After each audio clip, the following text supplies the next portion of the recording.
have with us Adesh Rohan Mishra, who is a pass out of batch 2021, branch Metallurgical and Materials Engineering from NIT Rourkela. Sir, please give a short introduction on yourself. Thanks, Saina and Shuhangi.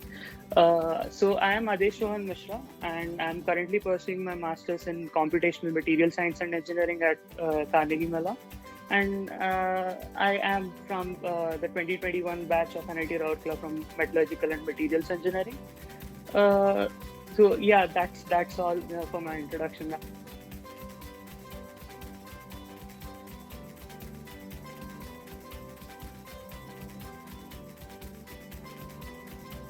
Okay, so and coming to the engineering part of it, I from the very beginning, starting from my childhood, I love to explore and build stuff. So I always knew that I wanted to do engineering, but I was not sure of the branch. And just like most of the people in India, I got metallurgy because my rank wasn't that good. So it came at the start. It came like as a compulsion, but then I started exploring stuff in metallurgy and materials engineering, and I started loving the stuff that materials engineers do. So I, on the way, along the way, somewhere I developed a passion for materials engineering. You can say. So yeah, that's how I came into engineering, and yeah. That was the basic stuff. That's great. All right. So you got a research internship at IIT Delhi at the end of your second year. What fascinates most of us is that at the end of the second year, an engineering student has a very little experience in metallurgical and materials engineering. So what did you really do in your sophomore year to convince the professor at IIT Delhi to accept you as an intern? Like anything exceptional? Yeah. So in my sophomore year, I would say that I didn't do anything exceptional as such. I was just basically focused on my coursework in the second year, and along with that, I did one NPTEL course on nature and properties of materials. I think it was from IIT Kanpur. That was one, and I did learn some basic coding and all. Apart from that, I didn't do anything specific. But yeah, like towards the end of the my fourth year, I was pretty sure that I would be going for a research internship for that year. So I started mailing professors very early. So and I got a lot of rejections, as everyone does. But at the end, I got an acceptance from Professor Neerath Ray at IIT Delhi in the Material Science Department. Yeah, so that was how I got that internship. There was nothing very specific about it. That's great. So was it after your internship at IIT Delhi that you got inclined towards the research field? Yeah, so yeah, it was, I would say that one of the biggest turning points in my life that got me into research, like got me really interested into research, was that internship at IIT Delhi. One, for the fact that the internship was, the environment was totally different to me than what I got at NITR initially, because I never thought I would go for research back then. Then that switch, I had Professor Neerath Ray was like also new to IIT Delhi, so she had a new lab and everyone was new there. So I had to learn stuff on my own at the beginning from the start, and it was different. It was really a very enriching experience. And one funny anecdote from that was I because my research there was based on density functional theory, and it includes a lot of crystallography in it. So luckily there was a TechTip 3 course on crystallography in material science going on by Professor Rajesh Prasad, and it was during the same time. So I took that course as well. He was really like, his way of teaching is really interesting, and that is what got me, like, properly got me into research in that field. So I would say, yeah, it was a really important point in my life which got me into research. Okay, amazing. So, in your bachelor's, you did your major in metallurgy and opted for a minor in physics and astronomy. Were you thinking that opting a minor in physics and astronomy will anyway help you in with some subjects in metallurgy, or it was just a selection purely based on your interest? Yeah, so my answer for that question is both yes and yes. Like I took up the physics and astronomy minor because it has particular courses that I was interested in, like thermodynamics. There is statistical mechanics. There was solid state physics, which I was particularly interested in, and there was quantum mechanics because I wanted to work in quantum mechanical simulations back then. So that was a really interesting course for me. Also, I took it because of my interest, because I want, like, after my second year, like after my first year, I thought that it would be very similar to some of the stuffs in metallurgy and material science. So for those part, I was interested in taking physics and astronomy as my minor.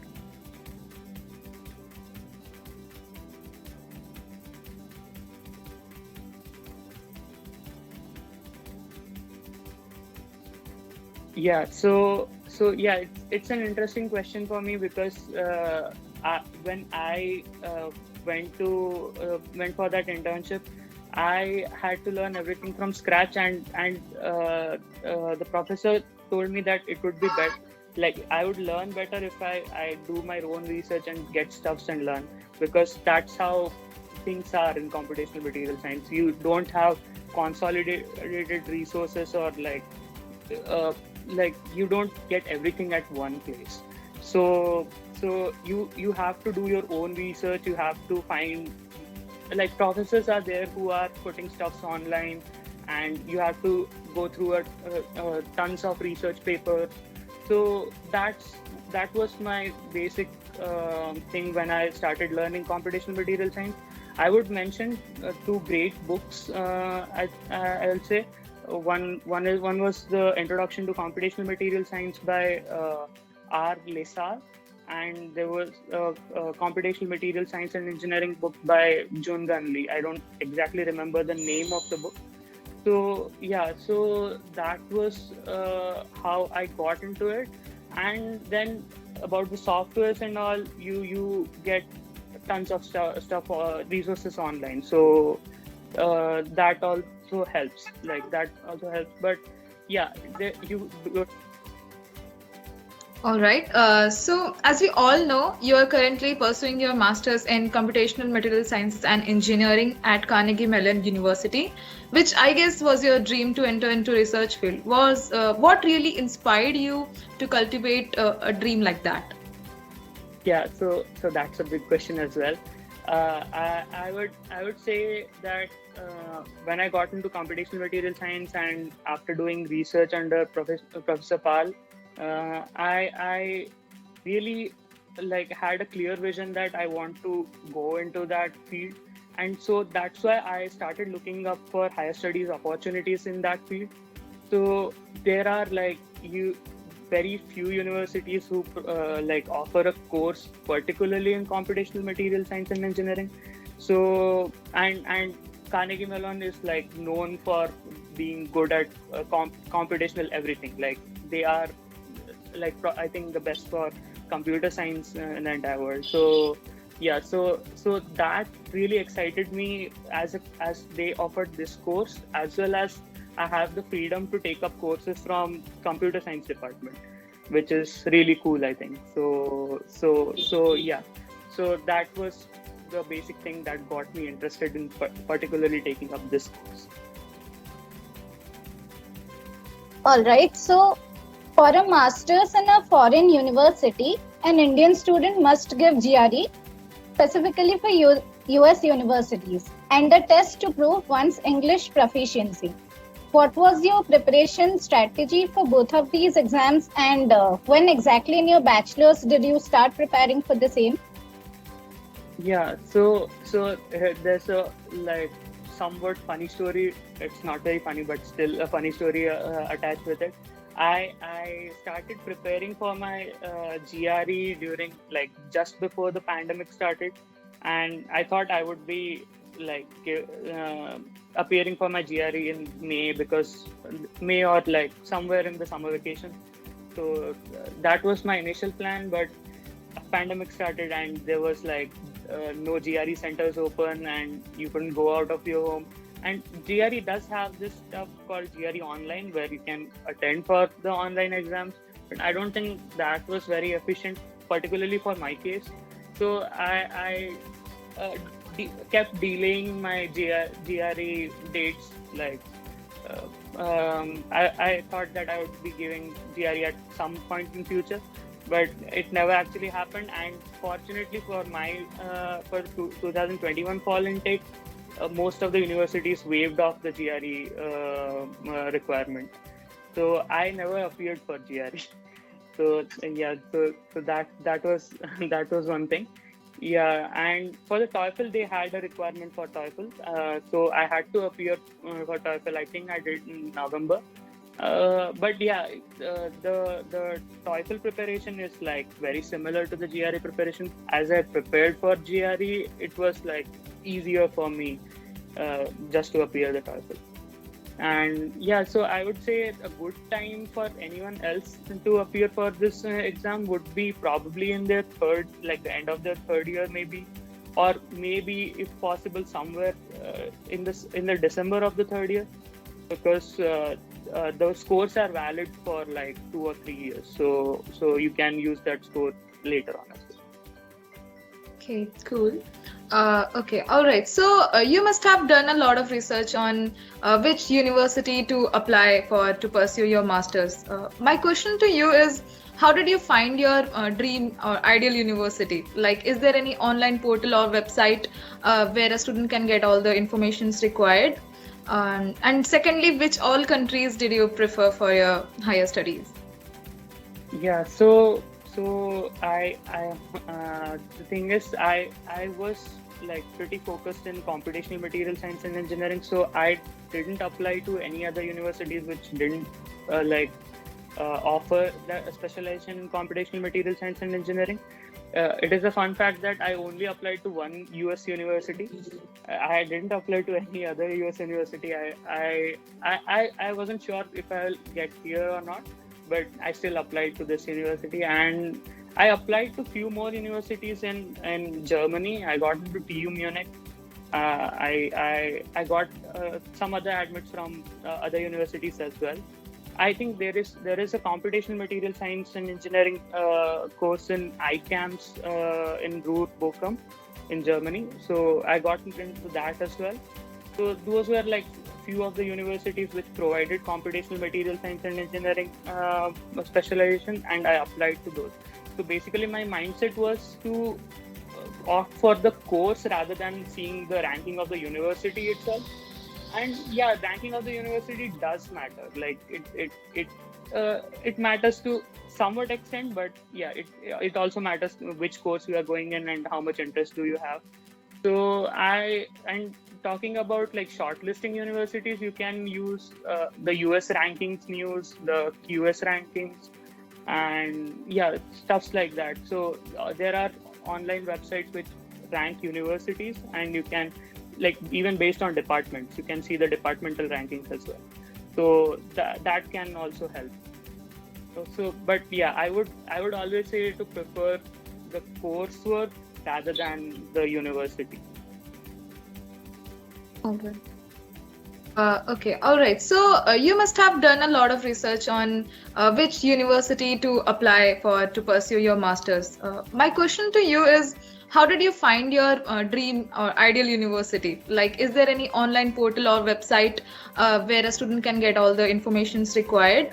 And secondly, which all countries did you prefer for your higher studies?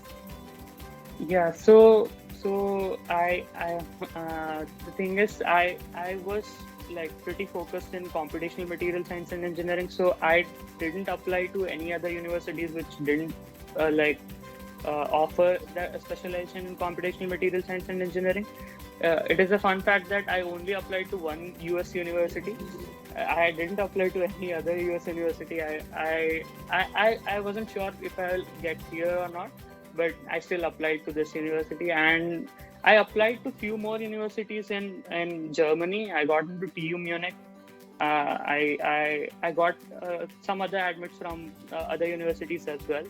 I think there is a computational material science and engineering course in ICAMS in Ruhr Bochum in Germany. So I got into that as well. So those were like few of the universities which provided computational material science and engineering specialization, and I applied to those. So basically, my mindset was to opt for the course rather than seeing the ranking of the university itself. And yeah, ranking of the university does matter. Like it matters to somewhat extent, but yeah, it also matters which course you are going in and how much interest do you have. So and talking about like shortlisting universities, you can use the US rankings news, the QS rankings, and yeah, stuffs like that. So there are online websites which rank universities, and you can, like, even based on departments, you can see the departmental rankings as well. So that can also help. So but yeah, I would always say to prefer the coursework rather than the university.